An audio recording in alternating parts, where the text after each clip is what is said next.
I realized I said on my way back yesterday that I'd hit New York on my way back.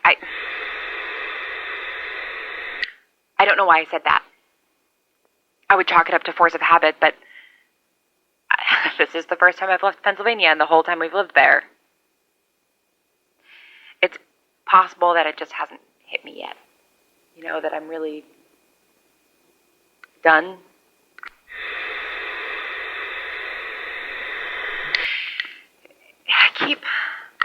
It's not that I'm turning around and expecting to see Harry there.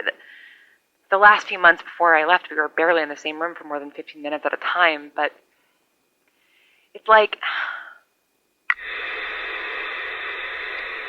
my hair is starting to get past my shoulders. And the fact that it had already gotten past my chin by the time I got out of there, I like to keep it short. And Harry would always cut it for me, but because we weren't really on speaking terms, well,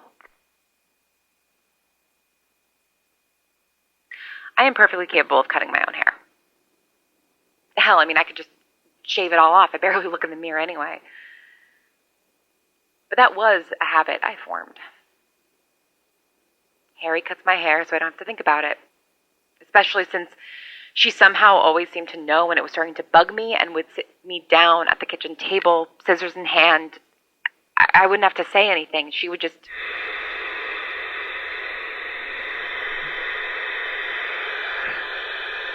It's odd to think about that I didn't think twice about letting Harry stand behind me with a sharp implement. I guess our relationship was a bit like nuclear destruction in that sense. When everyone has an H-bomb, you can't press the button without spelling your own destruction. When you're with the only other person who is fighting to survive in a world that's gone topsy-turvy, hurting them could resign you to a terrible fate. Then again, I left. And I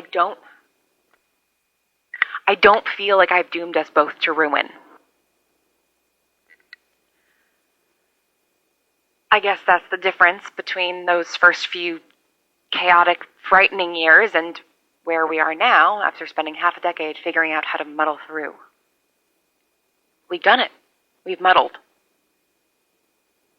And maybe I've doomed us both to a life lived without any meaningful contact with another person, but... Well, actually, you know, that assumes the contact between us was meaningful in the first place. Proximity does not equal closeness.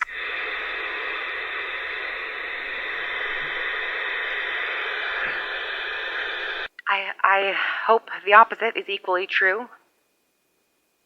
You and I may not have physical proximity, though for all I know, you're just around the corner, but I hope we can have some kind of meaningful interaction.